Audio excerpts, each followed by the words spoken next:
All right, everyone.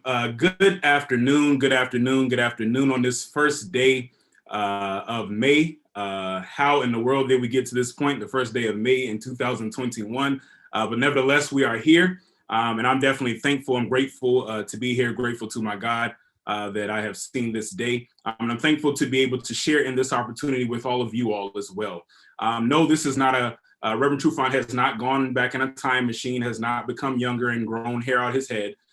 This is Reverend Stefan Weathers, and I serve as the youth and young adult pastor here at Emmanuel Baptist Church. And again, we're delighted to have you. This is the third installment of our Reclaiming Our Right to Breathe. Now, our first installment was simply reclaiming our right to breathe, and then the second installment moved us forward into from bail to trial. And now we will be discussing here from the trial to actually going into the prison system, and so actually serving time. And so that is what we will be talking about today. That's what we will be exploring. That's what our panelists will be talking about and giving us all insight on. And so again, strap yourselves in. This is going to be an amazing time. This is going to be so enlightening and so insightful. And we'll be the better for it. We'll be the better for for arming ourselves with the knowledge. Will be better for not only arming ourselves with the knowledge, but being able to see how we can effectively do something within our system to make sure that justice is indeed served and that people are equally treated as they have to encounter our criminal justice system. And so I'm just delighted once again for us to be doing this. And so at this time, we will actually have our senior pastor, Reverend Anthony L. Trufant, open us up in prayer.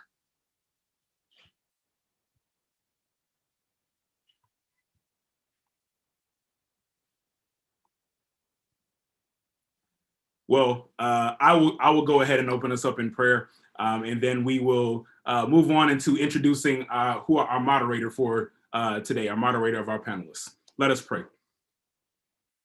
Most gracious and loving God, we are once again humbled to be in your presence. We are thankful for the fact that you have given us life, that you have not only given us life, but that you have given us purpose to the lives that we have, Lord God. We understand why we are here. We're understanding what this thing is about. It was so good we had to bring it back 2 more times, Lord God. And so we just continue to pray that what we discuss here, what we gain here, the knowledge that we gain, the insight that we gain, Lord God, that we just are able to better arm ourselves as we go out into this world, as we impact our communities or seek to impact our communities and make sure that our communities are cared for, are taken care of, and that people are treated equally across the board, Lord God. We want to see justice, Lord God. You said it in your word, let justice roll down like waters and righteousness like an ever-flowing stream. And that is what we hope to see in our society. And so, again, may what we learn today, may our panelists certainly be, again, inspired by you. May we certainly be inspired. May we be set afire and set ablaze within ourselves, Lord God, so that we can go out and do what needs to be done so that we can see to it that truly what it says in Amos about justice rolling down like waters and righteousness like an ever-flowing stream can exist, can be, and we will be able to experience that beloved community that even the Reverend Dr. Martin Luther King talked about so vividly. This is our prayer in the mighty, matchless, and precious name of Jesus. Amen. So at this time, hello, I am going to introduce. Excuse me, Reverend Weathers. I want to add my words of salutation and greetings to those that you extended. I want to welcome our panelists and thank them for their willingness to carve out the time and for the great gifts and insights that I'm clear that they will be bringing to us. Secondly, I want you to know that I was not on camera because Reverend Steph evidently is conspiring with Minister Jocelyn Mann to keep me out of this experience. I think it's ageism that is at work. And so I just want to be clear with y'all that at EBC, we don't practice ageism, but they definitely do it with me and to me. And I heard what he said about not being a younger version of me. He's right, because he was nowhere near as handsome as I was when I was his age. So having said that, I just want to thank you for being present. And I want you to know that we have now the best facilitator ever in the person of Jocelyn Walters. She is the head of our social justice ministry, Impact. And she has done this for us before. In fact, this is the third time, and they say the third time is a charm. So Jocelyn, take it away. Thank you, Rev, and thank you, Reverend Stefan, and all the members of BBC who have put this event together. I'm always honored to participate. And I myself am looking forward to really exploring how the community and individuals can do more, as Reverend Stefan talked about, to pursue justice and fairness and restoration within our justice system. So with that, I'm going to introduce our panelists. We are glad to have with us Brooklyn District Attorney Eric Gonzalez. He is always not only so open and accessible with his time, he provides us with so much great information so that we can be armed with the right knowledge right from the source. So just to tell you a little bit about the DA, he has been serving Brooklyn since 2017, but he is a lifelong Brooklynite. He launched his leading initiative called Justice 2020, which you can read online, designed to help keep Brooklyn safe, but also build back community trust and extend that greater fairness that we're going to be talking about today.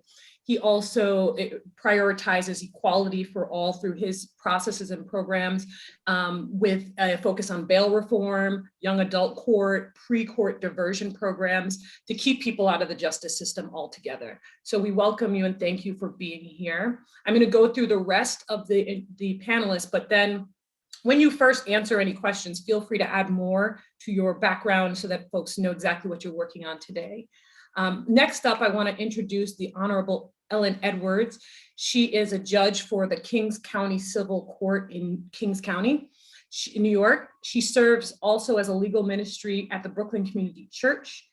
Prior to being a judge, she utilized her legal expertise as a counselor and attorney to protect the rights of clients at hearings and trials in a variety of areas, including real estate, criminal, and civil matters. So thank you, Honorable Edwards, for being here with us today. Thank you for the invitation. Next up, we have Delorne Morin. She is a staff attorney at the Legal Aid Society, where she represents indigent defendants on direct appeals in New York State intermediate appellate courts and in the Supreme Court in sex offender classification hearings. The society overall provides a full range of civil legal services, as well as criminal defense work and juvenile right representation in family court.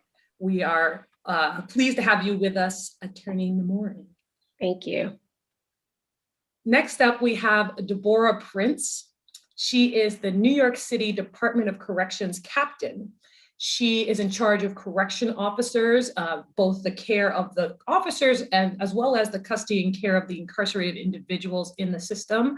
She is responsible for evaluating the work, responding to emergencies, and just in general, taking care of the facilities and making sure that operationally things are running according to rules and statutes and plans. So we thank you, Deborah, for being here with us today. Next up, we have two of our other esteemed panelists, Jerome Wright. He is a statewide organizer for the Campaign for Alternatives to Isolated Confinement. And if any of you are following, isolated confinement is a big topic today. If you don't know about it, please do some research, because it is one of the main ways that we can help alleviate some of the trauma caused by the incarceration system. He also is an organizer and works as part of the Trinity Episcopal Church, working to educate, advocate, lobby, and mobilize efforts on reentry, public policy, mentoring, e-learning, and a whole host of other things. Check him out on LinkedIn if you want to read about all the great work he's doing.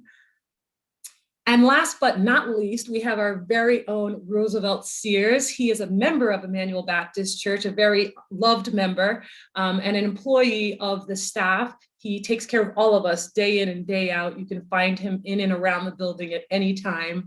But he also is a formerly incarcerated person, and he will be sharing his story, which is where we'll start today's dialogue. And he will be focusing on his experience through the sentencing process, so what that was like, as well as what it was like and what he can observe and maybe hopefully educate others in serving time in New York City.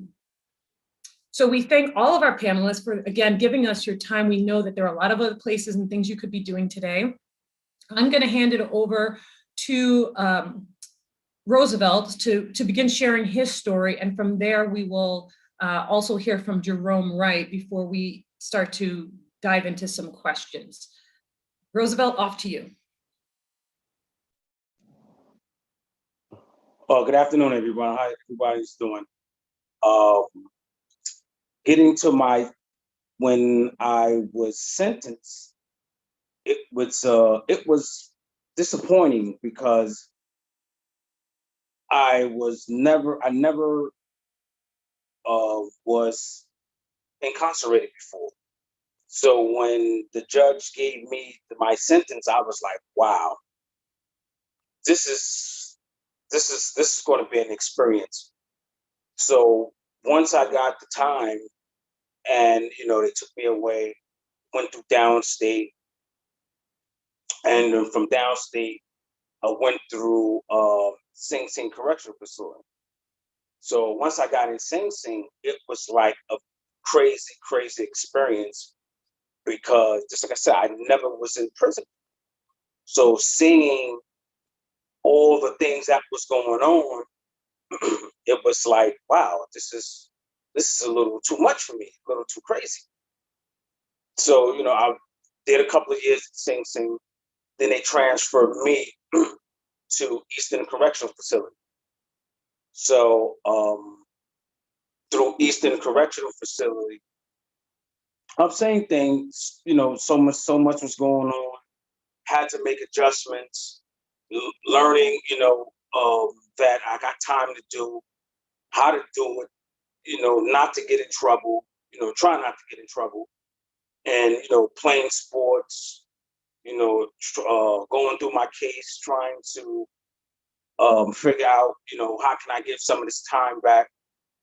Did some years in Eastern Correctional Facility. Then in 95, I was transferred to Franklin Correctional Facility. So as in, when I got to Franklin Correctional Facility, it was all out war. The Bloods, the Latin Kings, they was at war. The jail was just crazy. It was just so much was going on that I said to myself, I'm not going to make it here. This is going to be this is going to be crazy. I don't know how I'm going to do it. But as the years, as the months go by, a friend of mine came to me and said, well, I'm in a little bit of trouble. I need you to help me. I'm doing stuff that I really, he was at that time, he was selling drugs inside the jail, but I didn't know that. So he's like, yo, guys are pushing up on me. I need some protection. So I said, no problem. I said, where I work at, they got things around. Don't worry about it. I'll look out for you. So in that process, I made, knowing that I ain't supposed to do it, but I did it anyway. I made 2 weapons. I gave him one, then I took one. So in the process of me, I came back to the dorm and I gave him one, and I had one to myself. I went to the mess hall, going to dinner. So went through the mess hall. When I made my way back to my dorm, it's like a little lobby area before you get into the dorm. So when I walked in that part of the dorm, it was like 6 officers. They was like, are you Roosevelt Sears? I said, yes. So they said, against the wall. So as they, put me on the wall, as they searched me, they found my weapon. So they cuffed me and they sent me to the box, what they call solitary confinement. So when I got down there, they beat me up. They stomped me out. They beat me. They beat me bad. They put some blows. They put some blows on me. And telling me, yo, I know you blood, I know you know the head of the Bloods, and all this crazy stuff. And I'm telling them as they beat me, yo, I'm not part of anything. So they finished doing what they doing, threw me in a cell. So now I'm scared. I'm like, I'm just scared out of my mind. So now I'm not going to take showers. I'm not eating. So I'm like, yo, something gotta happen. So what I did, I formed a letter to my sister so she could send it to Albany to tell them what they have done to me. So the letter came, I sent the letter out. The letter went to her. She sent it to Albany. So now they came to the jail because in Franklin, solitary confinement is it's a real separate part of the jail. The jail is on one side, and which we was call at that time called the box is on another side. So nobody sees you. Nobody sees you at all. Nobody knows what's going on. They don't nothing. So so people came down from Albany to investigate my claim. So they seen I had a black eye, I was all messed up, and they was asking questions, why, what happened? So I explained to them, I got caught with a weapon, I came down, they beat me up. They was like, what do you mean they beat you up? Look at me, they beat me up. So it was a big thing. So, after they left, I still wasn't going to take a shower. I was just bathing in my cell. I wasn't going to rec, I wasn't going anything. So they said, well, sis, they were being transferred. So as they was transferring me, they had cameras because I told them they beat me bad. So eventually they got me out of that box and they transferred me to Clinton Correctional Facility. And they solitary confinement, which is called long-term key block. But it was in that time it was only one cell, it was one person per cell. And it was just a real crazy experience being in a box because I did 6 months in solitary confinement. And if you don't really be humble and understanding where you at and reading and being strong, solitary confinement can really put you in a situation where you can actually go crazy, you ready to hurt yourself. So it was an experience to me that I know that solitary confinement is not the right thing for a human being to be in 6 months, 7 months, 2 years, 5 years, 10 years, whatever. Because you have people in solitary confinement that's doing solitary confinement for 5, 10, 15, 20 years. And that's not cool. That's not, it's not cool. So, I survived that. And through the grace of God, I survived me being in solitary confinement. But what helped me, when they transferred me to Clinton Correctional Facility, because now in their solitary confinement, when I go to the yard, I'm able to see other prisoners, and talking to them and understanding what's going on, how things work, So it was a big learning experience for me. Me personally, I wish that solitary confinement on no one because I feel I was lucky of escaping that situation without hurting myself or coming out, not stable. So it was just a blessing for me to get out of that situation. And it's just prison it's hard. It's not easy being in prison. It's not easy. It's hard. It's hard. It's very, very, very hard being in prison. So, I just tell people is, the younger brothers, I try to give them my experience on prison. It's like, yo, you don't want to go to prison. You don't want these meals. You don't want solitary confinement. You don't want that, because a lot of people don't survive it. And like now, before I left to come home, solitary confinement now consists of 2 people in a cell. And that's even crazy. 2 men in 1 cell. So, I'm just hoping and praying that down the road that they actually, for me, to get rid of that, because it's not helping. It's not helping the brothers. It's just not helping. It's really, really, really not helping the people that's in solitary confinement. When they do get out, they not in a right state of mind. They just not.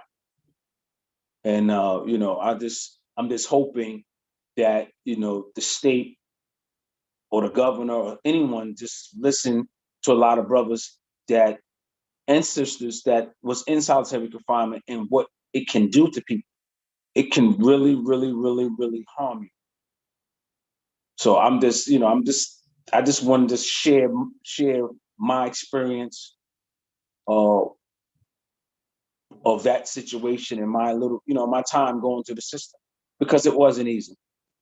It really, really wasn't easy. Thank you, Roosevelt. As always, we respect and honor the fact that you are brave enough to share the details of what you experienced. And also, as you pointed out, came out of that experience in a way that you're able to look at the positivity in life still. And we know that could not have been easy. Before I turn it over to Jerome to share, I want to ask the panelists other panelists if they want to share any feedback or comments or have responses to what Roosevelt shared, just briefly, and then we'll hear from Jerome.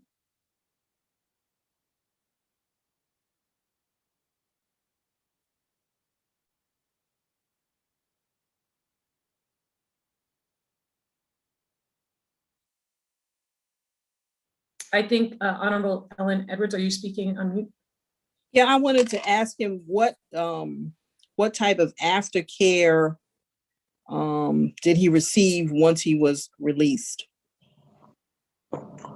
Well, at that time, I didn't really ask for none, because in my situation, once I didn't really have confidence in the system, because after they beat me up, it was like I was just talking to other incarcerated brothers that I knew, the older guys that I can talk to. I pretty much went on their experience and understanding of what I went through, because just like I said, I just didn't really have confidence in the system, and talking to other people, because when you upstate, not trying to be racist or anything like that, but everything is up there. It's just white. They don't like us as Black people. So, they was always giving us a hard time doing anything. They didn't want to give us nothing. They don't want us nothing. You go to the practice room, they giving you a problem. You go into the mess hall, they giving you a problem. You go into the yard, they giving you a problem. Just wherever you go, these officers just giving you a major problem. So I was like, you know what? I don't want no parts of them. I don't even want to deal with them. I'm just trying to stay away from them, and they had me a little scared. So, I just confide in, I feel my brothers, that was incarcerated. I felt that they could help me better than their people, the officers and the counselors and stuff like that. So I figured they was better helping me than asking for their help. And I'm going to just ask a question of DA Gonzalez, because I know that part of your focus through Justice 2020 is about reestablishing trust. And even though your role is at a different stage of this process, it does show that people are losing trust in the police or they're losing trust through their time served in the incarceration system, it ultimately breaks down trust for everyone involved. So how do you reflect on that in terms of thinking, how do you make your efforts less of an uphill battle if over here people are suffering at the hands of police brutality, and then they go in the system and they experience all these other things? How can you possibly make traction against other factors that may be happening in the justice system? So thank you, Jocelyn, for the question. And I want to thank EBC Church for having me back here, Reverend Trefant. It's good to see you. Listen, this is one of the big failures of our criminal legal system, is how we treat people who have been accused of crime and those who have been found guilty and are incarcerated. You know, as district attorney, when I took office, and I took office after, as all of you know, after the passing of the great Ken Thompson, I committed my office to reducing the footprint of the criminal justice system and saying that we should send a lot less people to jail. And that comes from my upbringing in Brooklyn, growing up in East New York, and seeing my friends and people in my own family being incarcerated and being criminalized, and seeing what they went through when they were in jail, and whether it would be Rikers or upstate, and knowing that they did not come back better for it. The community did not improve in their absence. And in fact, many of the folks that I'm talking about still live at home with their mother or their parents because they never could reboot. They could never get a fresh start.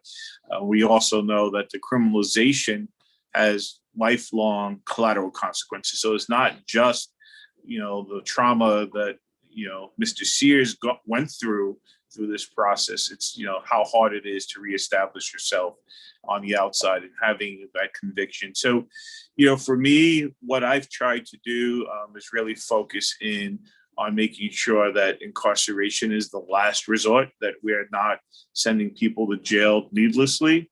But I will tell you, what I'm most proud of in my most recent work is my Post-Conviction Justice Bureau. I have the first Post-Conviction Justice Bureau in the United States, so obviously the first in the state. And what that bureau does, and I think this is what's remarkable by the DA's office doing this work, it's focusing in on not putting people in jail, but looking and identifying people who are currently in jail or have criminal records that we can assist. And so the Post-Conviction Justice Bureau is my conviction review unit, which has vacated, many wrongful convictions of people who were innocent and went to jail. Just the other day, the wrongful conviction unit vacated over 90 convictions from a police officer, a detective, who had been caught perjuring themselves on cases. And so we could no longer stand by his work. And so 90 people had their records cleared. So that's one piece of that Post-Conviction Justice Bureau. But the understanding, and I think this is critical, that the obligation to do justice does not end at the point when someone is convicted. And so we have a parole and clemency unit that's working with advocates and defense attorneys trying to get more people paroled or given clemency by the governor's office. I've written over 150 letters, and that's a lot from a DA in the last several months, asking that certain people be paroled back home to Brooklyn. Brooklyn has the most people upstate that are serving life sentences. I also have a sealing unit, and I think that is for anyone who has a criminal record. There are avenues to get your record sealed. And the last piece of this Post-Conviction Justice Bureau is a sentencing re-examination unit that we'll talk more about, I think, later today, but looking at these really long sentences. And I think Mr. Sears, although he didn't get into it, was an example of someone who spent way more time in jail than was necessary. Our jails and our prisons should be meant to rehabilitate people, to hold them accountable, but not to degrade them and not to cause further harm and trauma. And so we must demand that of our systems. We must demand that when we incarcerate people, that we're not stripping them of their humanity. And that's the experience that I heard Mr. Sears, talk about once again. So. Thank you. And I'm just gonna call on Delorny. I know she wants to say something, but we want to move over to Jerome's story right after that. So Delorny, feel free to chime in here.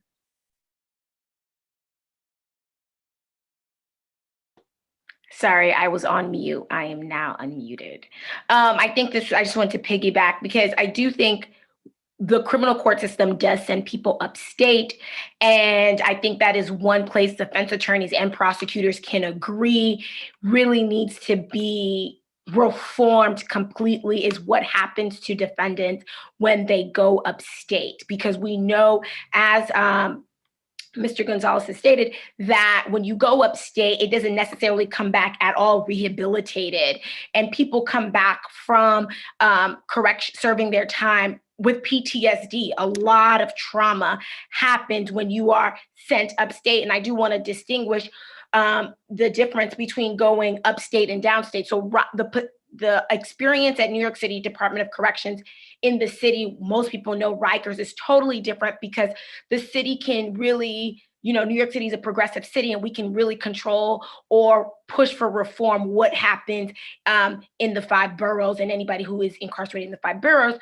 But what we have not been able, just like he stated, is upstate is very white. It's very conservative and it needs a lot of reform. And I think that is a place where both defense attorneys and prosecutors can really push Albany to change what happens up there, because it is a place where people come back to the 5 boroughs, I would argue, worse off than they were before they left. Delorny, we are coming back to that point because that's on my list of questions. But I want to turn it over to Mr. Wright. Thank you again for being with us. Can you share your story?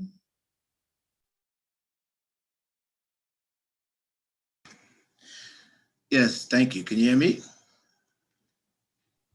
Yes, we can. Okay, thank you. Thank you. First of all, thank you, and thank Emmanuel Baptist Church for hosting this and for inviting me and allowing me to speak my truth. And a lot was said already, and it's really hard to top that, but I'm going to tell you that what Mr. Sears talked about is an experience that I share. And though we come from 2 different backgrounds and probably did times at 2 different times, nothing has changed.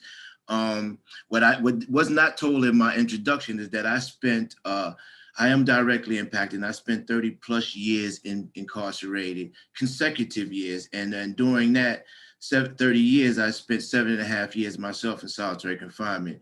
I am happy to report to Mr. Sears that we just passed the Halt Solitary Confinement Act, which will substantially limit their ability to put anybody in solitary and completely eliminate certain groups.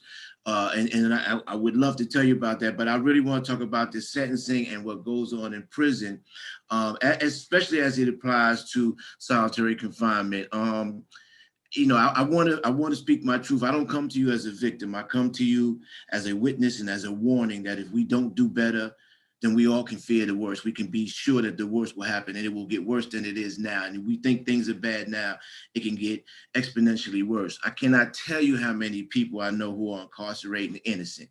No angels, mind you, but innocent. And I'm not one of them. I did the crime for which I was convicted. It was murder. And I apologize to everybody here. And I have tried to live my life since that time in a way that would honor the people whose lives I took.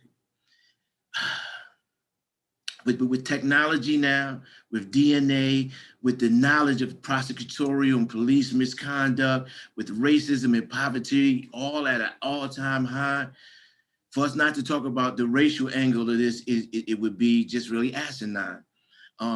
Black people make up 18% of the state of New York, yet we represent 48% of the people incarcerated and 57% of the people who are on solitary confinement. If that's not by design, I don't know what is. The system is not broken, but it's working precisely as they designed it to work. It is a system where we need to break the system and remake it where fairness, equality, and justice are not just words in text, but are realized in reality. And not like reality TV where it's scripted to come out looking one way when in fact it is another. especially for Black, Brown, Latinx, and poor people. We need to end mass incarceration. It warms my heart to hear the District Attorney of Brooklyn, Mr. Gonzalez, talk about the post-conviction units he has and his efforts to end mass incarceration. Because once you get sentenced, and I was sentenced to 18 and a half to life, and I was given that sentence with the judge gave this caveat: because of your age, because of your athletic ability, and because of your educational acumen, I am only giving you this sentence when I can give you much more time. And I expect that by the end of that sentence, you will be a better person and come out and help society. I spent 30 years in prison, almost twice what I was sentenced. I went to 7 parole boards, another place where much injustice is happening. And that's why we need to fight for parole justice. Well, in my own personal incident, in 1990, I testified in a federal court in Buffalo in a racial discrimination suit against Elmira Correctional Facility for their discriminatory practices in housing, employment, and in discipline.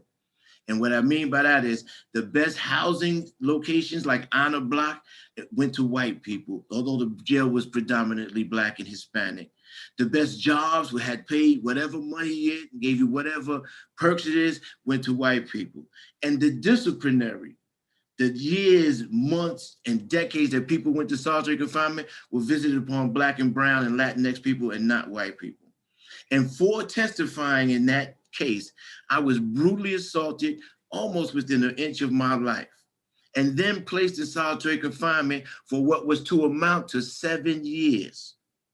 I ended up getting out in 2.5 years, but that experience indelibly impacted my life. And like the attorney just said, the impact, the trauma that's visited upon you while you're in solitary confinement, you can't even understand. This country almost lost its collective mind during COVID, during this COVID crisis, from social distancing and medical isolation. Well, solitary confinement is exponentially worse than that. It is torture. And people come to prison already traumatized. Matter of fact, most people get cases because of the traumas that happened in their lives to begin with, that we don't deal with. There is no treatment, there is no rehabilitation. Now you can look at me and say, well, you seem to be comporting yourself really well on this Zoom and you got a nice suit on, but you can't see the scars, nor the pain, nor the trauma that has impacted my life, nor the problems that I have with relationships with my families and other human beings because of the trauma that was visited upon my life. And like Mr. Sears, I didn't reach out for help because the system that was supposed to help me failed me miserably to begin with, in sentencing, in parole, and during my incarceration. I was assaulted more than one time. And that was because I became an advocate, speaking up for mistreatment of men and women in prison, of violations of our due process and rights. And for being an advocate, I got placed in solitary. I got charged with new offenses. I got assaulted. Now I am no angel by no stretch of the imagination. And I want to make that clear. I am not a victim. I did victimize somebody, but I am a human being. And as we make this fight now for Black lives to matter, we should remember that incarcerated lives matter too. When we chant all lives matter, incarcerated lives matter too. And for far too long, incarcerated lives have been the fodder for this mass incarceration system. Again, I applaud you, DA Gonzalez, for your efforts to eradicate this injustice. But we have so much work to do. And a forum like this gives us an opportunity to discuss them openly and honestly. Then let's talk about the truth. The truth is this is a racial paradigm that has to be stripped and stopped. Black and brown people are no more criminal than anybody else. Yet we are the face of crime. We do the most time, we suffer the most, and we get no services when we get out. You get $40 and a ticket home. Now, how you expect, why you wonder why Pookie and Ray and everybody keep coming back and forth? Not because we like prison. Mr. Sears told you it's the worst experience of a human being's life.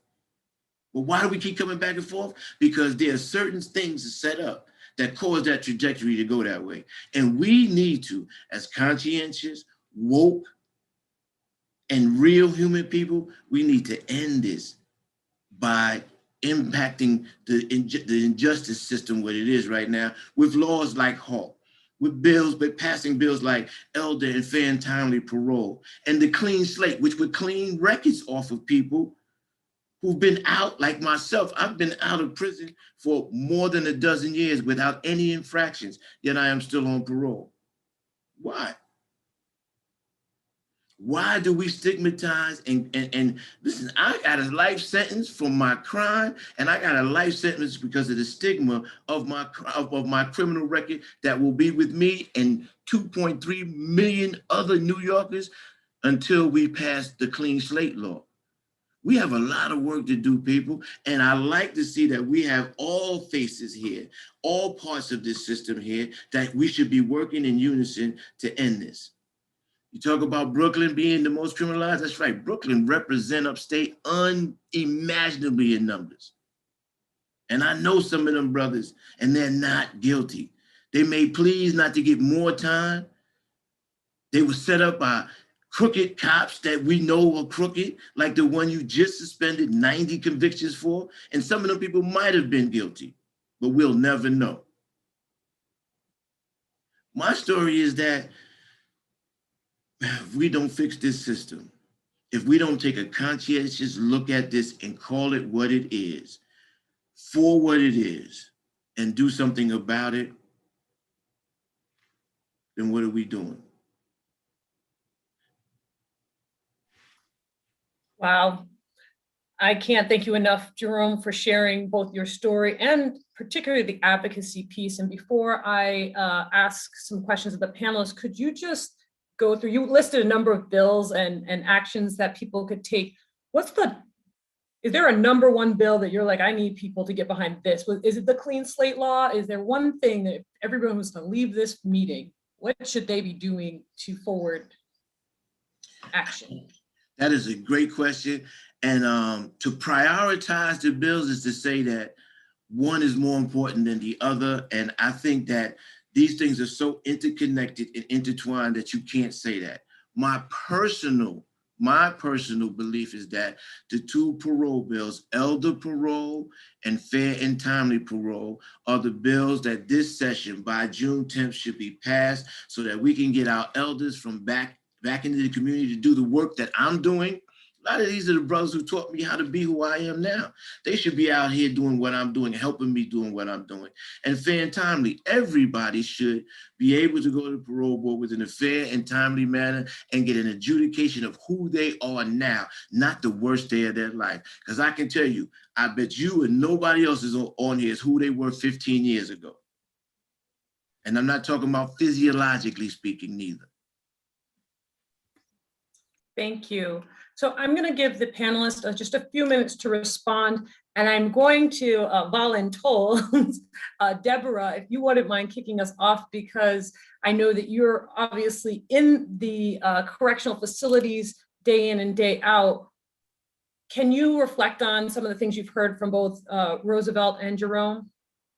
Absolutely, absolutely.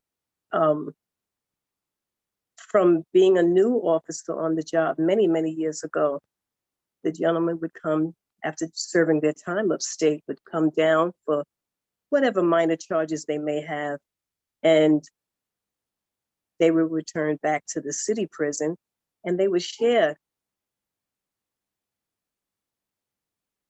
stories of such that Mr. Sears and Mr. Wright just expressed, and more and worse.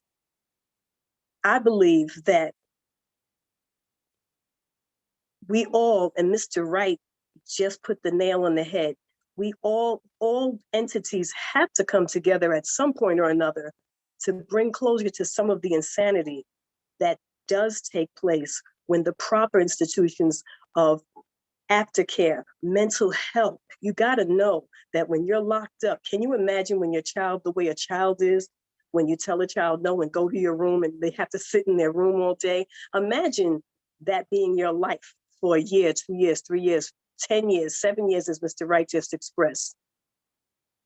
And then coming out into society, regaining their freedom and not getting any kind of aid, any kind of help to mentally help reacclimate, to cope with just everyday life as it is upon the time of their dismissal from prison. My question that came to me was that I didn't hear either gentleman say, after leaving the unsafe and untrusting system that you left upstate, both sirs, Mr. Wright and Mr. Sears, did you both try to get any kind of counseling, any kind of help outside on the other side of your freedom? Either one of you good gentlemen?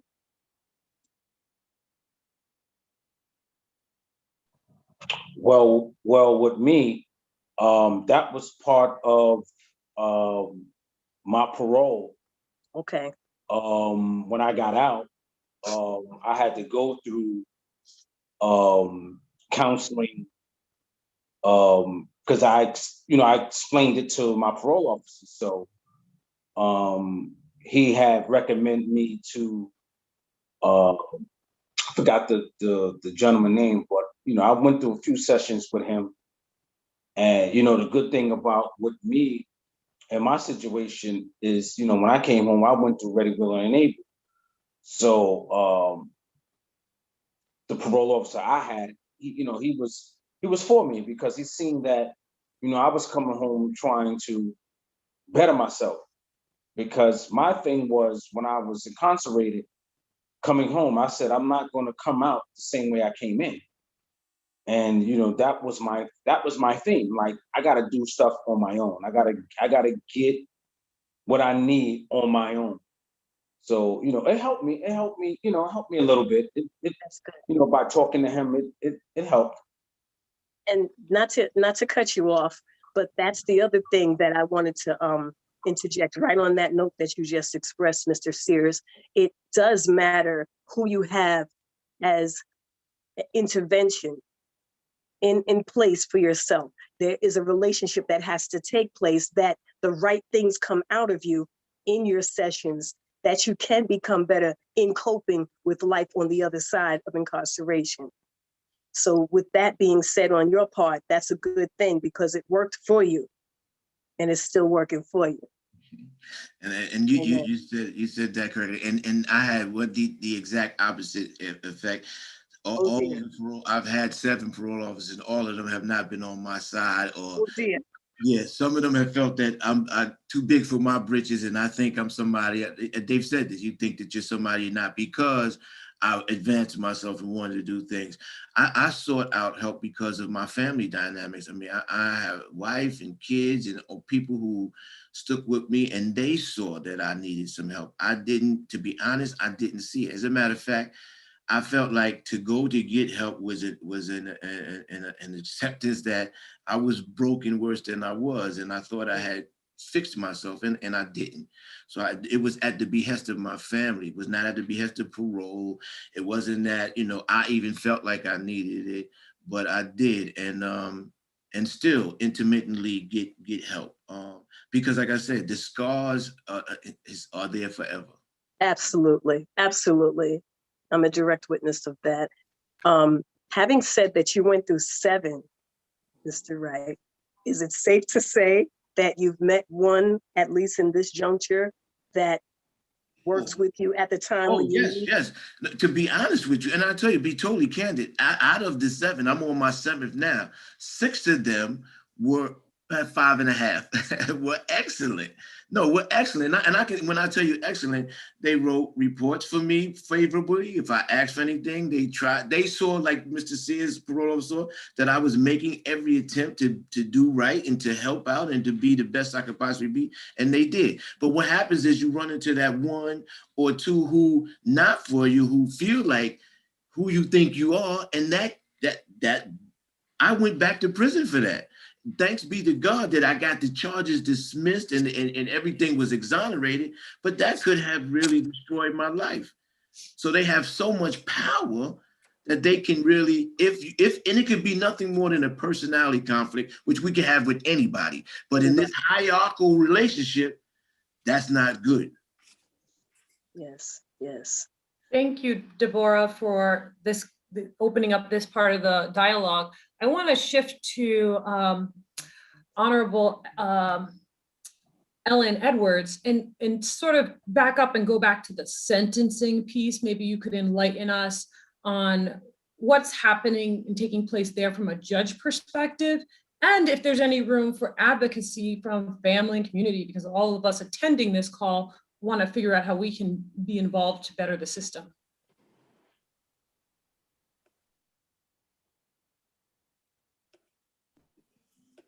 You can hear me?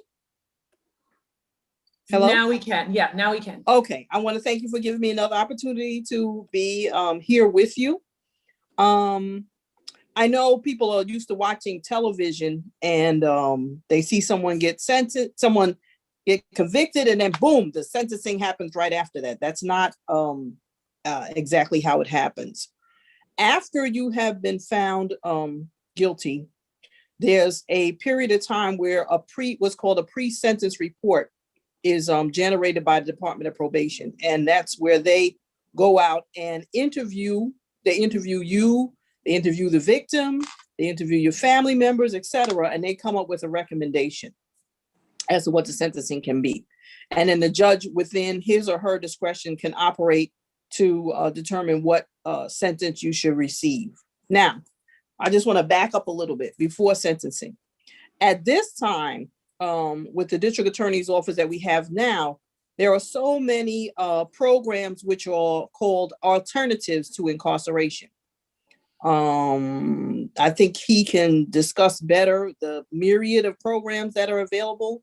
So oftentimes, even if you have been convicted or you're facing sentence before you take a plea or be found convicted, there are many programs that you can engage in to avoid being incarcerated. Now, that was not the case. I was practicing law at the end of the Holtzman, when she was a district attorney, when Hines was a district attorney, that he was in there for quite some time. And when Thompson was district attorney, and now at the end of Gonzalez's, at the beginning of Gonzalez's term, we both transitioned at the same time.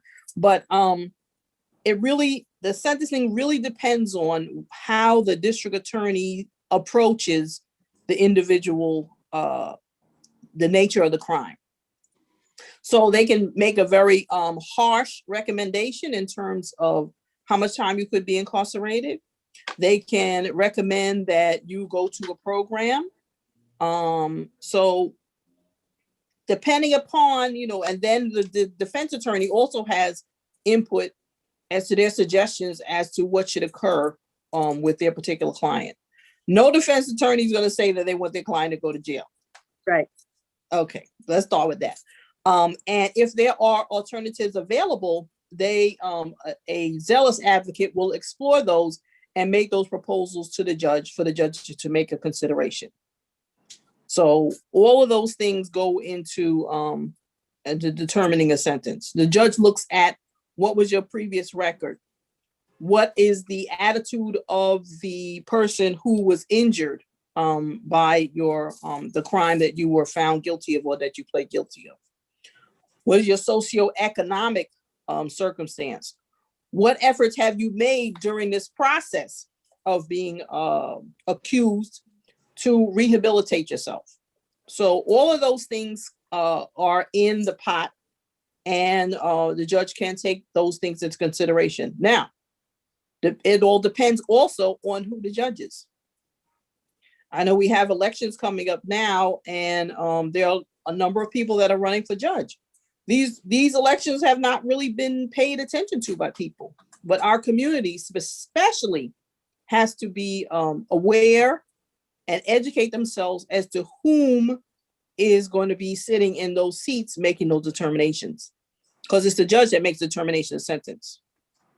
And whatever that judge's background is, what influences them, how they approach and feel about the crime, what their understanding is of the criminal justice system. I've heard people say that police don't lie. Okay, that was not my experience as a person of color. I've seen many falsehoods move to a point where an innocent person has been impacted. So all those things that are taken into consideration by the judge. What your background is, who's showing up for you in court. Now, if you're just showing up there with your boys or in your gang, the judge is going to look at that and say, "Whoa, being on the outside, are we going to be able to shield the public from this individual's behavior?" And that takes a consideration also. Some people are innocent victims of circumstances and they get arrested. Some people are just they're at the wrong place at the wrong time. But there is an element in every community where there are vicious people who will hurt you, your family, police, anybody. Mm-hmm. And the judge has to take that into consideration. Is this person, where do they fall on that spectrum? There are also a number of people who are mentally ill. And if that is brought to the judge's attention, or if they delve into figuring out, well, is this the person that were they just a bad situation? Or is this a person who has, there are people who are in what I call the principalities and spiritual wickednesses category. And they act on those. Some people are mentally ill. Some people, when you put them in a different environment, they can change their behavior. Some people don't want to change their behavior. And some people are open and willing. So the open and willing people who want to change, those are the people that will benefit most by a program. So the judge, in making all of those, you put all of those things into a pot and determine what the sentence will be, whether that would be probation, incarceration, program. All those things go into taken into consideration. And whether or not, what I think the judge should be thinking about is what's going to help this individual not come back, and what's going to help the community in terms of placing this person so that they don't harm themselves or they don't harm other people. So all of those things go into, well, at least that's what I consider when I was dealing with those issues. Thank you. That was very thorough. And I hope that a lot of people took things away from that, from what they can do, as well as what you should expect going through the system from what's in the judge perspective. I want to call on Eric Gonzalez to quickly respond to what he's heard so far. And then DeLorney will probably ask a few more questions before we dive into the Q&A from the audience, because there are a lot of rich questions coming in and I want to make sure we have enough time for that. So Eric Gonzalez, Feel free to take the mic. Okay, so Judge Edwards did a fabulous job in talking about the issues that a judge confronts when making the actual decision on what's an appropriate sentence. And what she said is right in so many ways in terms of, ultimately what we're looking at is public safety and fairness. When we make a sentence recommendation to the judge, as district attorney, I've taken the position that we need to trust our judges.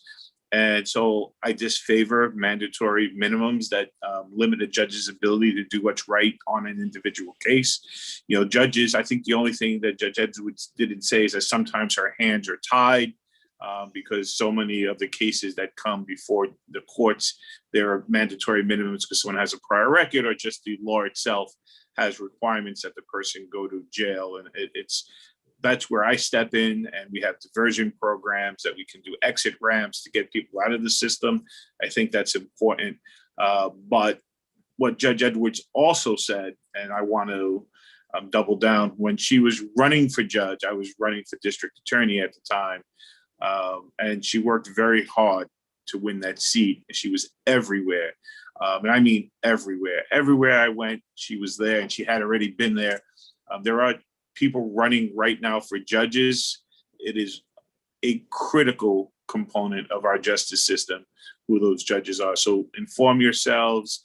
The congregation, EBC, should spend time talking to folks about the importance of judges, because they decide not only a sentence, when someone's before the judge at an arraignment, they decide whether or not that person goes home or that person goes to Rikers on bail. I raised my hand to comment on Mr. Wright. He was very moving. I wanted to say that, you know, much of the bills he's talking about, I support as the district attorney. Very few DAs across the state support this. But one of the critical things that everyone needs to understand is, and so one of the bills that he did not mention is less is more. That prevents people from, you know, all of the abuses of the supervision system, parole and probation, and we can really spend a whole seminar just talking about that. But I have a look back bill, and I'm kind of telling Mr. Wright because he should know about it. We drafted a look back bill for people who have excessive sentences who can't get out. The problem with only focusing in on parole is that a lot of people get these crazy sentences, 100 years, 75 years. They're called determinate sentences. They're never eligible to get to parole. And so we have a look back bill sponsored by two Brooklynites. It was drafted in my office and it's being carried by State Senator Zelna Murray and Assembly Member Latrice Walker. That will allow people after a period of time to go before a judge and have a judge re-examine an excessive sentence. There's also some movement that's important to know to give courts the ability through a 440 mechanism in the interest of justice to get to look at a sentencing thing. The reason why that's so important is that we have so many people in prison who just simply will die in prison. They will never get out. They'll never see a parole board. And so we need to take a look at that stuff. That's why I raised my hand, but it's an incredibly important piece. And as district attorney, I am very putting a lot of resources into that piece of it.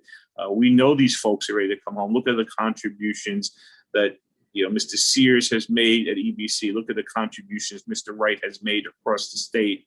And there are people just like them in jail that have done their time, they paid their dues, and we should support them as a community to get them back home. Thank you. And I'm going to let Delorney, if you can chime in there, and then we'll shift to a few more questions. Hopefully we can get in before we go to Q&A.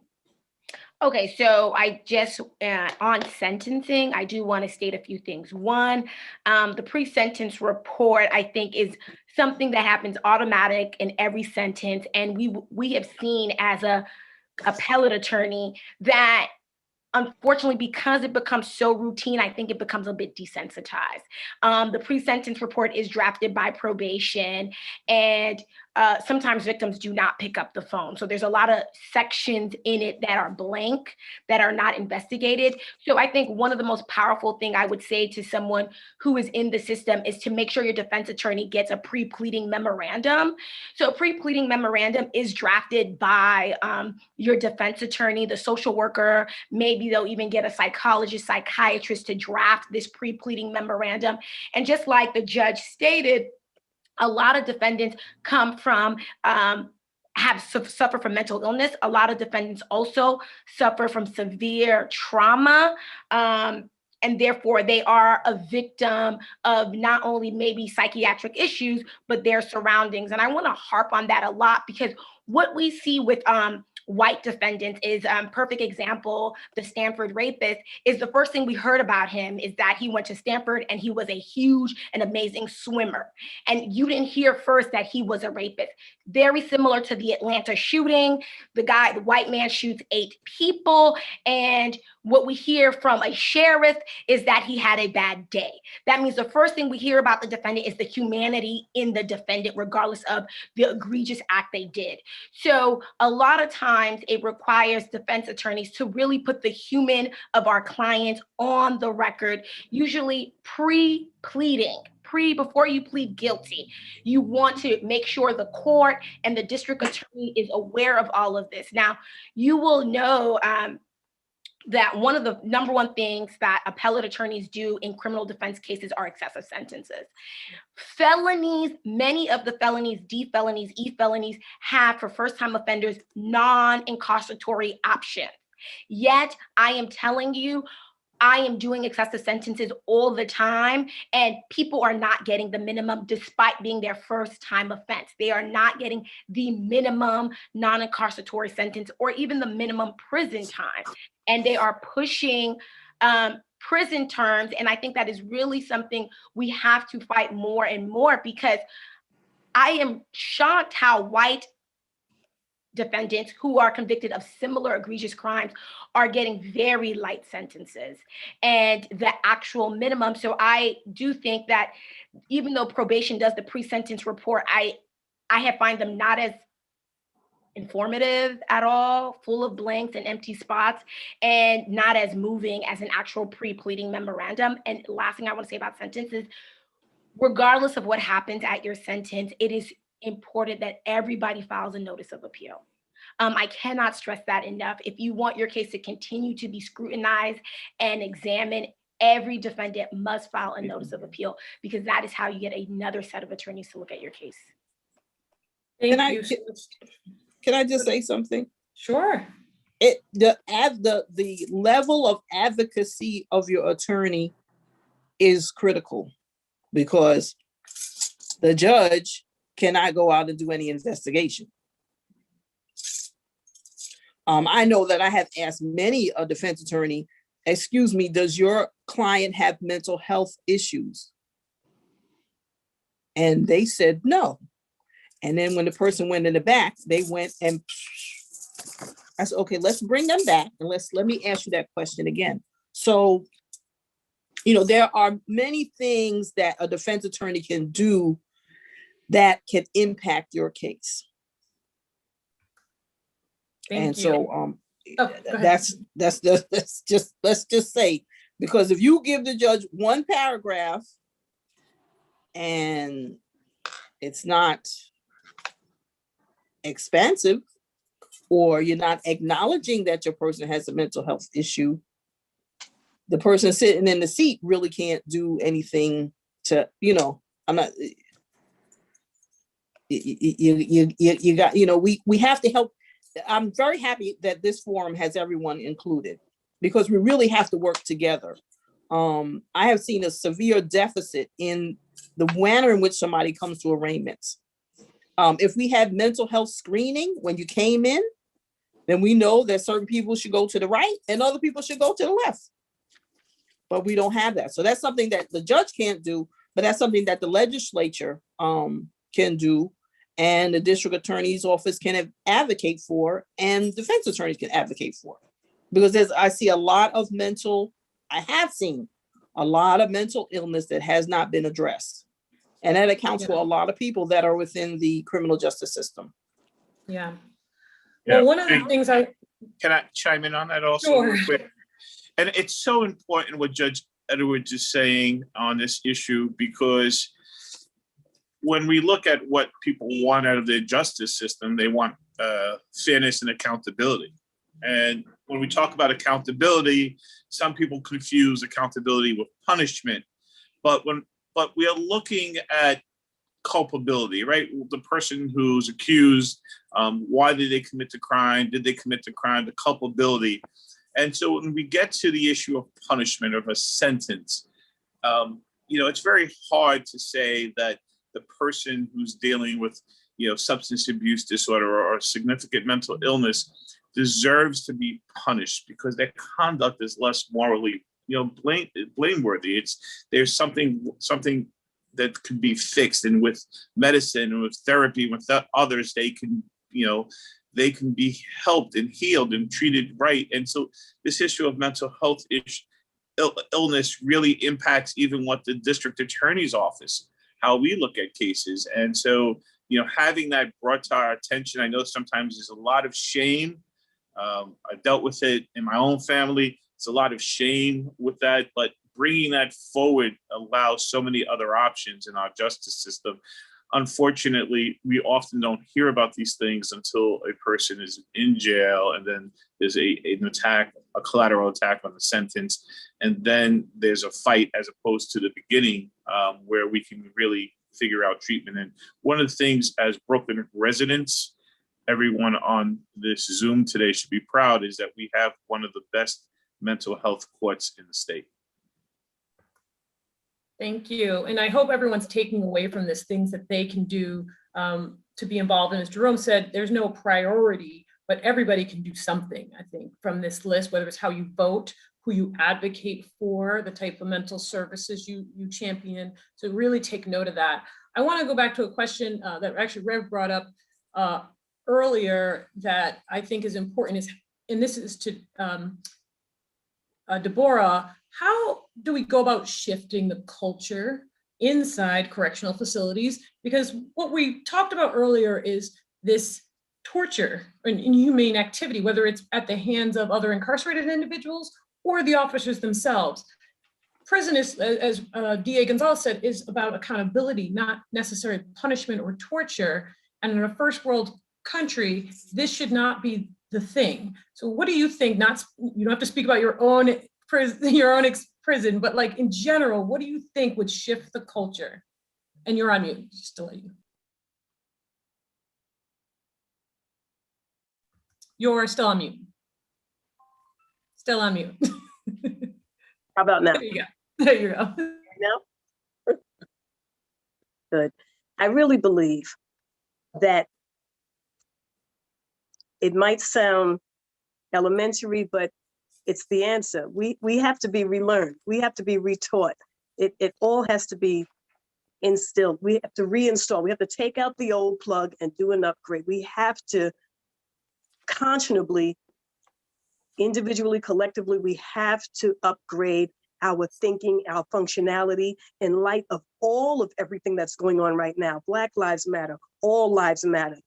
Incarcerated lives matter. Mr. Wright, he hit that on the target as well. We all have to put together and learn and relearn and be willing to learn. There has to be a level of being a willfulness to learn, not because you're in a uniform that you're above it, or you're incarcerated that you're not supposed to get it, or because you're a judge, you don't need it, or because you're an officer, I can do it. We all have to collectively come together and get an upgrade, a mental upgrade, a conscionable upgrade, a correctional upgrade. We all need it. We all need it. It's a collective unit. We cannot do it just one entity being put through training, retraining.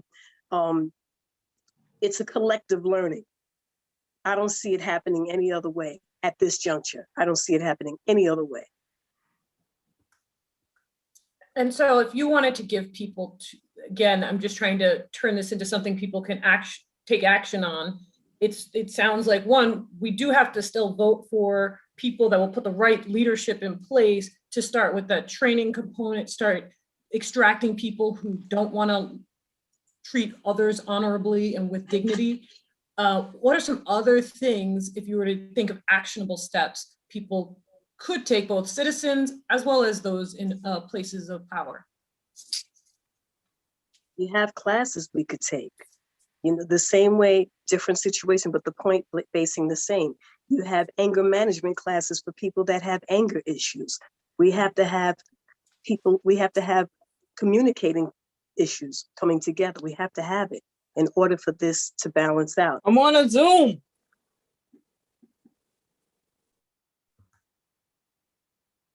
And I'm just gonna, one more thing, and I guess, and before we hand it over to, back to Minister Mann to start the Q&A,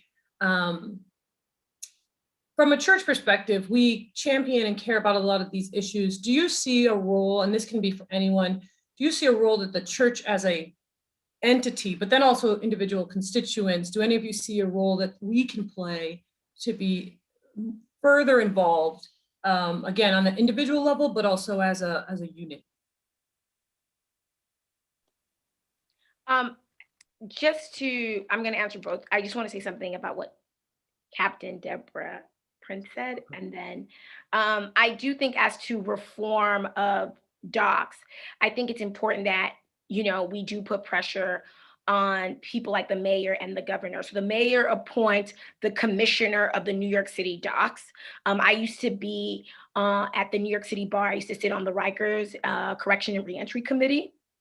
And I have been to Rikers quite a few times and have met with a few of their commissioners during my time on that committee. And I think not only, and at the Legal Aid Society, we have a prisoners' rights unit who has, sued Rikers a few times, docs a few times, both on the state level and on the city level. And I think New York City docs has seen a lot of reform, whether that has been legislation or that reform has been, just through lawsuit and settlement of lawsuits versus like cameras in facilities and things of that nature.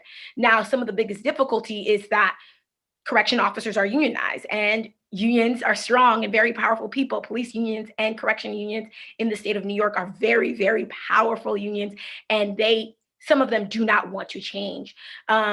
And that is something I think requires a lot of pressure from the community as you talk about what church can do for those changes. However, I do, like I stated earlier, think New York City's correctional facility is better than upstate, and upstate is harder for us to have an impact on because we cannot change what they are exposed to and what they think of our Black lives or the incarcerated lives of the people inside. And that is pressure on the governor to really, really hone in on reforming those facilities. And we know those facilities employ a lot of those people in rural upstate. And I think the way they see us meaning Black lives is very problematic and causes a lot of more violence to happen in upstate facilities between correctional officers and inmates than we see in what we call downstate facilities in the 5 boroughs. So I do want to push that, because even though it is an appointed commissioner position, mayors have impacts, governors have impacts. And I think Jerome also wanted to weigh in on this. Feel free, Jerome. Yes, excuse me. Yes, as far as your church, I just want to tell you a really anecdotal thing. I attend Elam Christian Fellowship Church under the leadership of Bishop Bronner, and a lot of elected officials come to the church because they know that the church votes pretty much, in a block, and there's a lot of people there. And so there was a senator who told me that my issue, he didn't think had any impact on the wider community. It's about prison. Everybody ain't in prison. People go to prison. So he came to the church one day, and I asked the bishop for an opportunity to go up and address the congregation, and he did. And I asked the people in the church, if everybody who had a person, family, friend, loved one, knew somebody that was in prison, would they please stand up? In a congregation of about 800 to 800, 900 people, if 750 to 800 didn't stand up, then nobody stood up. And that elected official ended on signing on to the bill because he saw that the impact that this had on the community, because all he saw was young Black men being locked up and not the communities and families they were being taken away from who cared about them. Thank you, everyone. This was amazing. I learned a lot. I want to hand it over to Minister Jocelyn Mann so she can take some of the questions that we gathered from the audience. Thank you. Thank you. We have many questions. I'm going to try to get in as many as possible and also combine some that are similar. One of the questions that came up was, have there been any yet federal charges or challenges about treatment of incarcerated people while in, especially with the New York State or New York City Department of Corrections? Yes, there have been many. As a matter of fact, one of the reasons why we're asking for some of these reforms is because they spend millions upon millions of dollars a year fighting these lawsuits and paying out on them. And that money could be going back into schools, into other services that this community needs, rather than fighting the lawsuits for abusive that have been, and in some cases, have not been visited upon people. Thank you. And actually, Mr. Wright, this might be directed also to you, because I know with the halt solitary bill that you've been advocating for, is there now a limitation of time that an inmate would remain in solitary confinement in any, I don't want to say forced, but any mandatory aftercare? Yes, both of those. So the Hall is a big bill, and I would ask people to look at the Solitary Confinement Act, but it limits 15 consecutive days in unison with international law, which is the Mandela rules, and no person can be held more than 15 consecutive days in solitary confinement. That is the law now. And it stops groups like if you have a mental health issue, you can't be in. If you're a pregnant woman or a nursing mother, you can't be put in there. If you're 21 or younger, or you're 55 and older, you can't be put in there. So yeah, there are some very significant restrictions to solitary confinement now, yes. Thank you. Thank you. I have a question about how does the judicial system account for racial bias or outright prejudice of judges? What mechanism reviews the cases of judges and evaluates whether there's a pattern of prejudice in sentencing for people of color?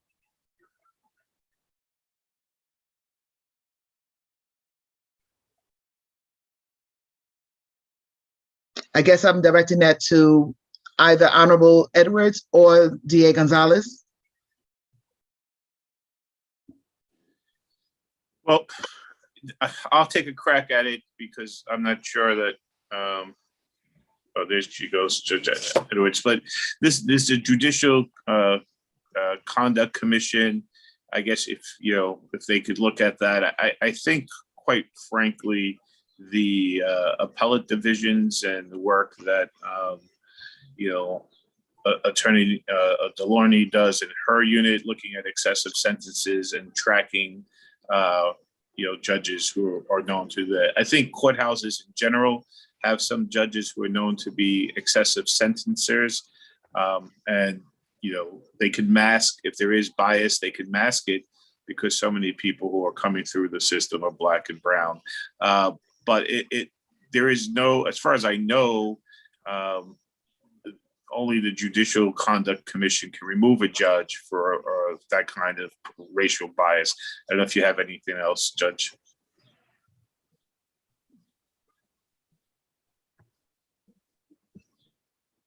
Judge Edwards? Okay, all right, I'm here. I was elected and placed in criminal court.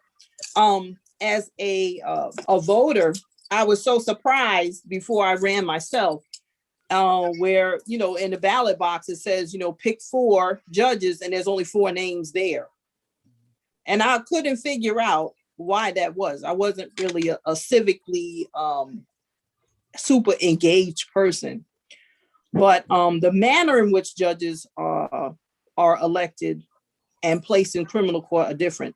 Many of the judges that are in criminal court are appointed by the mayor. I was an exception. I was elected and placed in criminal court. Therefore, some of those judges, their appointments are for specific terms. For example, you may just get a 2-year term, or you may get a 4-year term, or you may get a 6-year term. So that's determined by the mayor. So all of these elections have reverberating, they can reverberate in the community. Now, let's say you only were given a 2-year term. So then you're going to be concerned about what you do and how you do it, who you're pleasing to, because at the end of your 2 years, you're looking to be reappointed. I'm not saying that the judges are not impartial. I'm just saying the manner in which the judges are in criminal court specifically, which is what we're talking about. I'm not talking about other courts. Many of those judges are not, they're not elected. So in terms of there being a review process, yes, there is a review process. If you can make a complaint against a judge, and there are many different committees, et cetera, that will investigate that. Recently, the Black Bar Associations have produced a document regarding unfairness in the courts. And there's a Judge Jeff Johnson. They have a commission, they have a panel, et cetera, and they are going to be analyzing how to level the playing field in terms of discriminatory practices within the court system. So there is a review process going on. It has been spurred on by events that have occurred in the street. So by there's that to me, that's a direct result of people protesting and expressing an awareness and concern about what happens to people of color. Now, if we didn't make any noise, there would have been no commission. Just point blank, there would be no commission if we didn't make noise. Also, there'd be no commission if there were not people of color in different places in order to make noise. So yes, there is a review process. They have begun now. I think that's happening all over the country because of, the current event. So there is a review process. And, things have changed from the time when I started as an attorney to now. Many things have changed. Me being here with McCullough itself, that's a change. Thank you. Attorney Namorin, I think you want to respond? Oh, I do want to add that I was just going to piggyback on what Edward says. One, she's absolutely right. It's hard to vote for judges. I take that section of the ballot very seriously, but sometimes there's 4 judges and only 4 options. But there is a committee that calls attorneys when these judges' 2-year term is coming up. And, in the mayor's office, they call attorneys who have appeared before the judge and ask for their personal views on the judge, and they call both defense and prosecutor, both sides of the aisle. If you call me, I go in. And I think they do use that into consideration, because if you are appointed by the mayor, maybe you won't lose the appointment, but they may not put you back in criminal court. They may move you to a different court because they heard too many rumbles where you were sitting last. Thank you. Let me just say a question. We dealt with this with the last session a little bit, but we did not have a criminal court judge or even former criminal court judge then. Could you and Attorney Namorin, Honorable Edwards, speak to the culture of plea bargaining between the prosecutors, the public defenders, and the judges, and how that affects the sentencing negatively or positively? I think plea bargaining is what happens the most in criminal court. I think the only court who does it more than us is federal criminal court. There's a lot of plea bargaining. I think for me, as an appeals attorney who sees what's going on a lot in the trial court, you need a plea pleading memorandum. It is sometimes, I don't know if it's going to be positive or negative. This might be the only option we have. It's the only option we have is to plea. I mean, I do think a lot of times there are people meaning defense attorney, who might have their own PTSD, meaning they took something to trial, they lost, and they're hesitant to going back to trial. Because sometimes when we go to trial, you're scared of the trial tax. That means if you pled, you might have gotten 5 years. You went to trial, you lost, you get 8 years. We have to present all of this to the defendant as a trial attorney, what your option is, what is the maximum. We cannot control what the judge does post-trial. We definitely can't control a jury. So I think a lot of times, because of fear and apprehension, people just plea. And I think the best way as a defense attorney, if we're going to go into plea bargaining, is we want to go into plea bargaining with the best pre-pleading memorandum. That means I don't even care if you don't have a real mental health illness. I'm going to talk about your trauma, your mama, your daddy, and them. I'm putting it all out there to try to get you the minimum sentence. I want a letter from your grandmother, your sister, your neighbor. If you did Boy Scouts 10 years ago, in order to humanize you in front of not only the judge, but also the prosecutor. I'm trying to make sure that whatever I draft for you is in the court file. So if on appeal, I have it. I really do not like under the table conversations with district attorneys alone, because that doesn't make the record, right? I want everything to be on the record. So as many judges, if we're going to appeal, sees the record. I think that's the best way to plea bargain. And I want to say, I don't know if it's good or bad, but that's unfortunately what happens in criminal court every day. Thank you. Honorable Edwards, did you want to also speak to that? Well, I mean, if you don't put anything out, there's nothing I could work with. You know what I mean? And then Yes. some people, you could put everything out and it's not gonna make any difference to them either. Mm. So that cuts both ways. It depends on the person in the seat. That's why these judicial elections are very important. Yes, And I have, that has happened. I used to be an appeal attorney before I was a judge. And you see some very disparate sentences. I'm going to just jump in. I was an appeal attorney. You see it. Like, how come this person did the same thing and this person did the same thing and you never coming home and you getting a little program? I wanted to add, if I can, that not all judges engage in plea negotiations.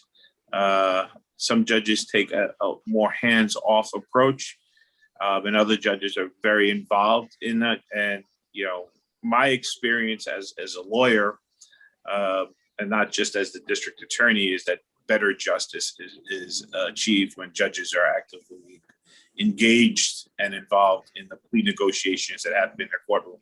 But I've been before judges who say that's for the attorneys to work out, and just let me know what you've worked out. If you don't work it out, I'm here to try the case. I think you see more miscarriages of justice in those cases. Thank you. Thank you. I have a question. How is parole or probation determined? Is it based upon the crime alone, the age of the offender, both, are there other mitigating factors? So you said, how is parole determined? Parole and or probation determined, yes. Well, it's determined really by the sentence. If you're sentenced to a indeterminate sentence, you go before a parole board at that minimum, and they determine whether you get out or whether you're held for 2 more years.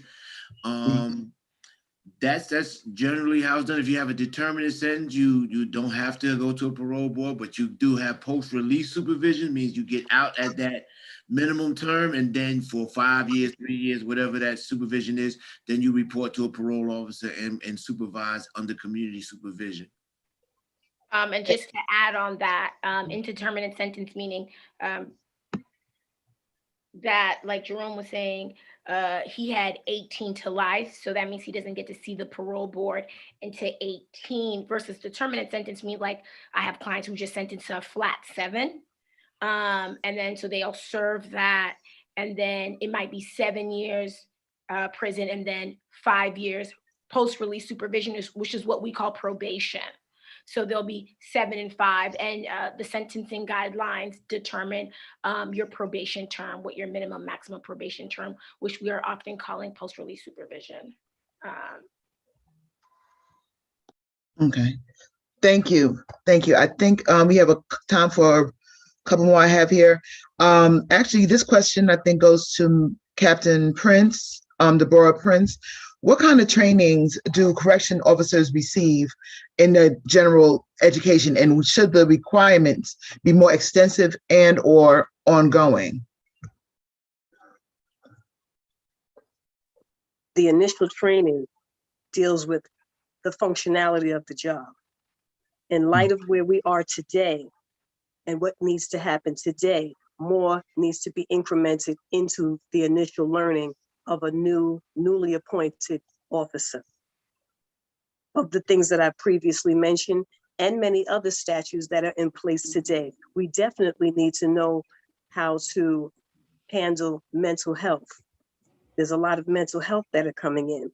You have individuals, as these 2 gentlemen, example, if they came down and they had another city case to do, they come into the system with serious situations mentally, emotionally, having done 7 years, 10 years, box time, solitary confinement, coming into now the system again. How do they interact when something is not going right and maybe the jail has to be shut down? How is the interaction between staff member uniform with the incarcerated person? How are the interactions? How are we working together in light post-corona? How are we even working together? How are we even dealing? How can we communicate without so much violence? These are things that we need to learn how to deal with, because some of this stuff we don't know until it happens. For example, corona, we didn't know what to expect with all of this. The deaths that have taken, the death toll that has risen, everyday people, uniform, non-uniform, incarcerated persons. No one was prepared for this, but all of these things, pandemics, incidents of travesty that take place, we need to be trained. We need to be incremented. These things need to be incremented into the learning system of the initial officer coming on duty. Thank you. I have a question for Mr. Wright. You stated that though you've been out more than 12 years, you're still on parole. How long, when does your parole end? Well, since I have life parole, it only ends when they make a review and says that they're releasing me. So in this November, I get my 7th review since I've been out. And they will at that time determine whether I can be released from parole or whether I have to do another year, another 2 years or whatever. Yeah, so that's how it works. Okay, thank you. Thank you. I think we have pretty much covered all the answers. So I'm going to pass this on to Reverend Anthony Trufant. I want to thank you so very much for what you've shared thus far, but I have some questions that I'd like the panelists to answer. I was particularly bothered by what Mr. Roosevelt shared about his experience. He mentioned that a friend of his came into the prison and started selling drugs, and which stepped on the turf of some gangs that were selling drugs underneath the radar. And it made not only the young man a target, but it also made Roosevelt a target by association. The question I have is, on one hand, if he goes to the administration and shares with them that he's being targeted, then he's deemed a snitch and a bullseye is put on his back. If he does what he did, which is to try to defend himself by creating a shiv in a setting where, the truth be told, guards can't be everywhere, how does that kind of scenario, or does that kind of scenario ever lend itself to, when punishment is meted out, that they take into consideration those variables?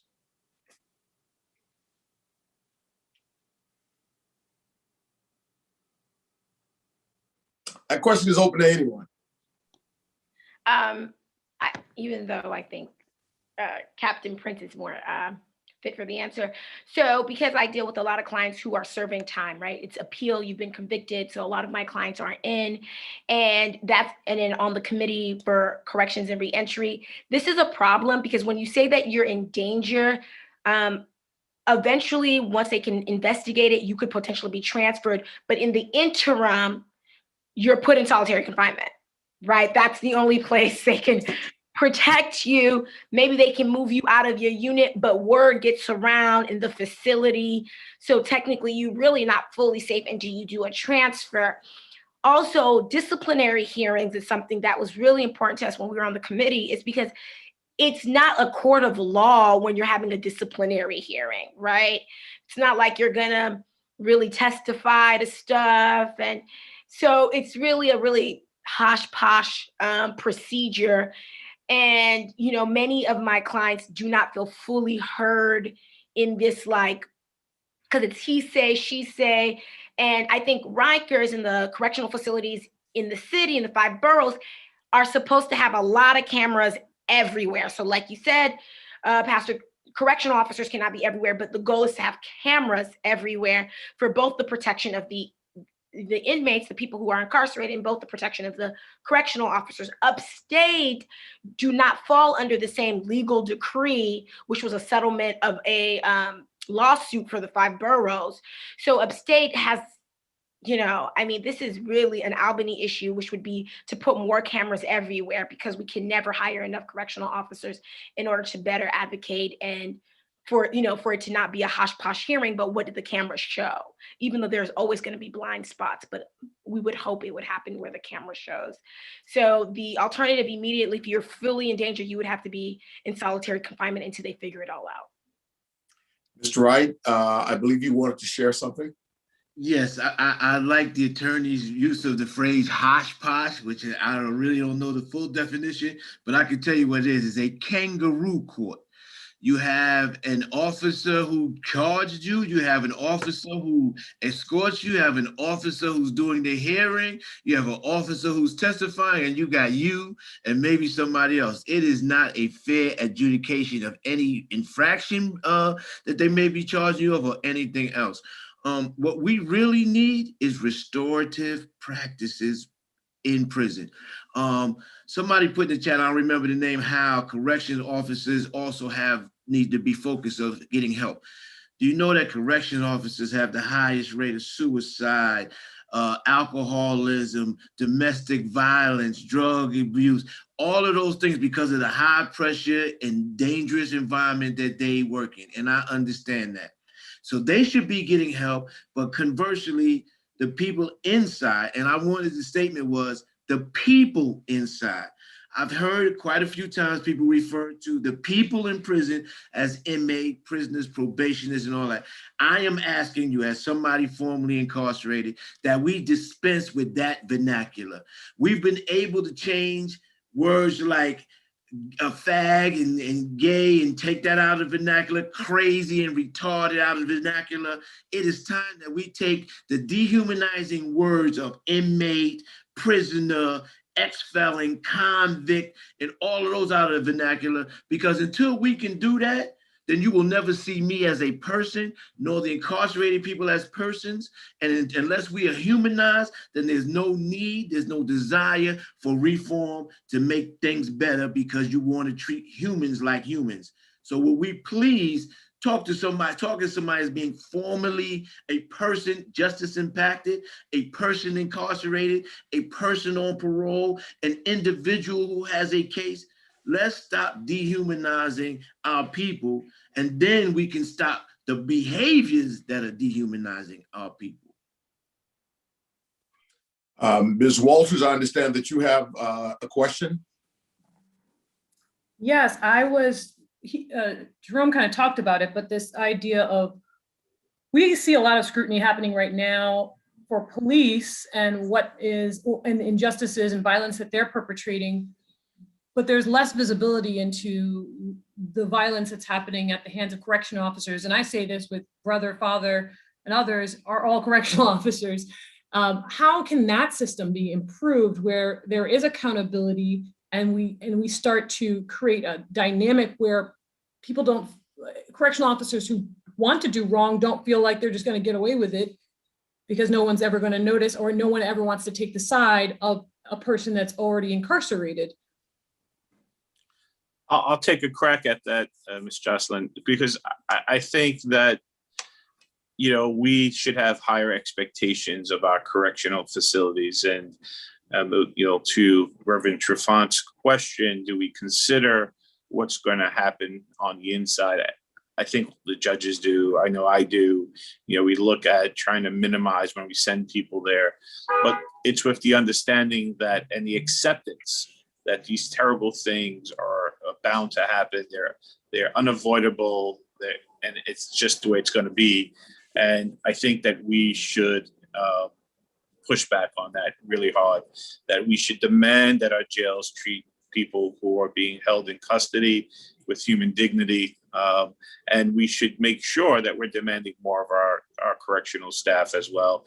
You know, in places that I've gone to visit, for example, in Germany, being a correctional officer is considered to be a very good job, not just simply because it pays well, but because the people who take that job are actually committed to sort of a rehabilitation model and not just simply a, you know, supervision over a person, right? It's really about what we expect out of our correctional officers. And do we just expect them to keep a watchful eye on people while they're in custody, or are we expecting them to be part of the culture, or part of the solutions, part of the problem solving that takes place in our jail? And if we do expect that of them, then we have to give them the training, we have to give them the resources to do that. And you know, it's not going to be a few months at an academy. It's going to look more like what they do overseas, which is it's a 1-2 year training while they're getting paid, and then getting an associate's degree or getting some kind of background in how to deal with people in a correctional facility, you know, as social workers and more. So they have a dual role there. They're not just a watchful eye. They're not there just to stop violence. They're actually there to actually improve the quality of life and the rehabilitative process. We could have that here in the United States if we demanded it. And who do we demand it from? For us here, it's in at all levels. In our Rikers, it's at City Council, and obviously the mayor in upstate. It's, you know, Albany and the governor's offices, and accountability from the district attorneys, the AG, in terms of when things go wrong. And there's been a number of cases, you know, and I know you can read about them all the time. Officers who participate in wrongdoing, their prosecutions all the time. But that's not the solution. That's just part of, you know, identifying the problems. The solution is changing what we want the system to be. And if we only say that our jails are about punishing people for wrongdoing, then we're going to get that. If our jails are about uplifting and holding folks accountable, we'll get a different jail situation. Let's be clear. In a lot of these countries I'm talking about overseas, historically they had terrible jails. You know, they had jails that were really subhuman, and they made changes to their local constitutions. They made changes to the way they think about people. And Mr. Wright said, not inmates, you know, incarcerated people. And they demanded changes. And in Germany, they actually put it into their new constitution that people had to be treated with dignity even while they were in custody. I wonder, though, in those cases, what the racial breakdown is of the inmates. It seems to me that when we start looking at American culture, we've already been told by Mr. Jerome Wright the stats about how many people are in prison, and not only how many people are in prison, but of those, how many people of color are in prison. When it is a case that you mistakenly assume that one race is more inherently criminal than another, you wind up with the electorate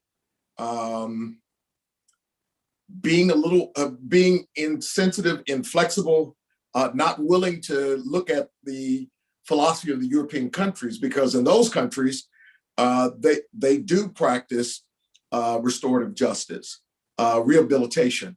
In our case, we vacillate between detention and punishment. There really is no serious attempt at rehabilitation. And then even after people come out, there often is not adequate opportunity. My brother-in-law sponsored a bill in Philadelphia that would give corporations tax credits for hiring people who had been in prison. And it passed, but not one corporation took him up on the offer, not one. And so the point is, unless we are in the business of teaching people who are coming out about entrepreneurship so that they wind up being their own bosses and that you don't have to deal with the bias of people, then I don't know how we get around this. Just be very candid. I do not know how we get around this. And then I guess the other piece that is troublesome is we now have in certain states, like Florida, the criminalization of behavior that used to be one of the chief means of trying to vocalize discontent and applying pressure. So now we're being told that in certain cases that protest will be minimized, that protesters can be hit by cars. And I don't know how, I don't know how we get around that. So now you'll have people who in protesting get criminalized, and they are protesting laws that are unjust and unfair. So I don't know how do you get around that? How do you deal with that? How do we deal with that as a country? In regards to first, what goes on in Germany. Yeah, Germany is European countries which do far better than we do here in the United States, are more of a homogenous state. So therefore, lots of people who look like you, and like Mr. Wright noted, the white people incarcerated upstate get better perks because we know COs upstate tend to be white and tend to be, the pretty much number one form of employment in some of these rural New York State areas. The way we get things to change, is to sue a lot of people, not to be blunt, is to sue a lot of people. I also want to say, I agree with District Attorney Gonzalez, is it would be magical if defense, prosecution, judges all agree that the way the Department of Correction, it is not called Department of Detention, it is not called Department of Punishment, the Department of Correction, if we as everybody in this courthouse agrees that what is happening isn't working, right? The prosecutor, the district attorney is representing the people of New York. These people come home, which is something I'm happy you brought up, Pastor. Reentry is awful. It is despicable. It is a reoccurring cycle, people going back in. Mr. Wright, you harped on this as well. People come home literally with nothing. Nothing. If the person is mentally ill, yes, they get medicated in the city and state of New York, but having to go to all these facilities when you just came out of a traumatic experience is difficult. A lot of my clients literally have nothing. Their family are overwhelmed and do not know how to support them. It's New York City. Just supporting yourself as an able-bodied person is overwhelming. And I do think my clients romanticize being released, what it looks like. I have a client who has been in for 34 years and is having difficulties being released. And he's like, well, if I was out, I would get a job. I said, unemployment is extremely high in this country right now for people who have never been to prison. Not one day, people are struggling to get jobs. And I have to, give him some realistic and not to romanticize what it would be like when you come home, when you come back to whatever borough you belong to. He's coming out to the homeless shelter. And thank God New York City has a DHS where people can get some type of shelter and they're not coming out to the streets. But it is not easy in a single man shelter in New York City. So all of us, whether you believe in the system or not, we can agree that Department of Corrections is not at all anything helping the people in the state of New York and need to be reformed regardless of the pushback we are going to receive from the union. We as a state pay them via tax dollars, and we have to push back what goes on the inside and what people are equipped with. I have a client who was released in COVID, no medication. His family were trying to figure out what day he was going to arrive to the city, no details. And this is just ridiculous. It is ridiculous because you are setting up people for failure and you are setting them for them to go back into this very oppressive and, to me, useless system. Thank you, Attorney Moore, and that was well said. I want to give the mic over to Mr. Wright to bring us home, and then we will turn it over back to Reverend Trufant. Thank you, Jocelyn. And I think this is a perfect segue to, wrapping this up, is to think about, I really like when I hear people talk about what's going on in Europe and how far behind. I think the attorney hit it very well with the fact that those communities tend to be homogenous and they look at each other as, you're going to come back to my community, you look like me, you could be my neighbor, I'm going to make sure that you come back in the best possible way. Over here, we look at it, it is a racist system. And until we be honest with that and deal with the racism inherent in what we're doing, then we can be talking until we're blue or me purple in the face and nothing is going to change. We have got to deal with the abject racial problem that involved in our criminal justice system. It is just like COVID. It is a virus that is made. Department of Correction replicates itself. Let me tell you this really quickly. There's no business on God's green earth that could put out a defective product and still be in business. If General Motors or Ford were putting out 10 trucks every day and 7 of them were recalled, they'd be out of business. The Department of Corruption is the only one that prospers on putting out a defective product, and nobody complains about it. If your car was getting recalled, you'd be raising hell with those car companies. But the fact that our people come home not transitioning right, not with opportunities, not with help, we don't say anything about it. We don't complain. We have to break this model of racial injustice in this country. And it starts with telling the Department of Corrections to live out your name and title in spirit and not just in name.